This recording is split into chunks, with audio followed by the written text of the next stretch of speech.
Hi friends, welcome మన ఉమ్మడి వంటలు ఛానల్కి. ఈరోజు నేను చూపించబోయే రెసిపీ మరమరాలు, కొత్తిమీర, పచ్చిమిర్చితో మనం వడియాలు ఎలా పెట్టుకోవాలో చేసి చూపిస్తాను. ప్రాసెస్లోకి వెళ్ళిపోదాం. మరమరాలను బాగా నానబెట్టుకొని ప్లేట్లో వేసి పెట్టుకున్నాను. మిక్సీ జార్ తీసుకొని పచ్చిమిర్చి చిన్నగా కట్ చేసుకున్నాను.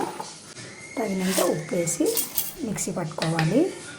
ఇలా మెత్తగా మిక్సీ పట్టుకున్న తర్వాత ఈ పేస్టును ఈ మరమరాలు, బొరుగులు అంటారు, మరమరాలు అంటారు, రకరకాలుగా పిలుస్తారు కదా, ఒక్కొక్క ఏరియాలో ఒక్కొక్క రకం పిలుస్తారు. ఇందులో వేసేయాలి. పచ్చిమిర్చి పేస్ట్ తీసాక కొత్తిమీరను మిక్సీ జార్లో వేసుకొని పేస్ట్ లాగా చేసుకోవాలి. మరీ మెత్తగా అని కాకపోయినా కొంచెం ఉన్నా పర్లేదు, పలుకు పలుకుగా. ఇలాగా మిక్సీ పట్టుకున్న ఈ కొత్తిమీర పేస్టును కూడా ఈ బొరుగులలోనే, మరమరాలలోనే వేసుకోవాలి. ఇలాగా పిసికి పిసికి కలుపుకోవాలి.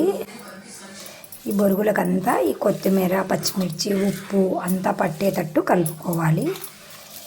ఇవి మా అమ్మ చేసేదండి. మాకు చాలా చాలా ఇష్టము. ఇవి బొరుగుల వడియాలు అంటాము, కొత్తిమీర వడియాలు అంటాము.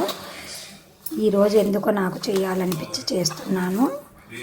పాతకాలం వంటలను మర్చిపోకుండా ఉండాలనే ఉద్దేశంతోనే నేను మన ఛానల్లో పెడుతున్నాను. చాలా బాగుంటాయండి, చాలా టేస్ట్ ఉంటాయి. తప్పకుండా మీరు కూడా ట్రై చేయండి ఫ్రెండ్స్.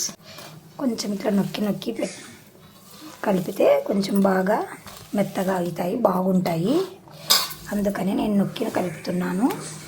ఇలాగా ఈ కలిపిన మిశ్రమాన్ని ఇలా చిన్న చిన్న ఉండలుగా చేసుకొని మనము 3 days 4 days బాగా ఎండనివ్వాలండి. ఎండలో పెట్టుకోవాలి.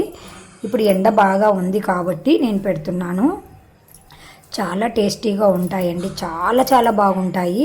ఎండిన తర్వాత నూనె బాగా కాగాలండి. కాగిన తర్వాతనే వేయించుకోవాలి. ఇలా చిన్నగా ఇట్లా ఇట్లా నొక్కి కూడా పెట్టుకోవచ్చు, మన ఇష్టము. ఇట్లా నేనైతే రౌండ్గానే పెడతాను.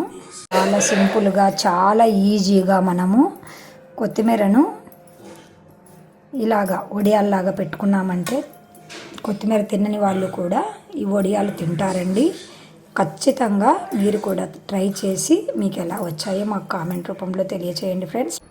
ఇలా రౌండ్గా అయినా చేసుకోవచ్చు, ఇలా బుల్లెట్లలాగా అయినా చేసుకోవచ్చు, మన ఇష్టము. ఎలా చేసినా టేస్ట్ ఒకటే. చాలా బాగుంటాయండి. మీరు కూడా తప్పకుండా ట్రై చేయండి. By bye friends.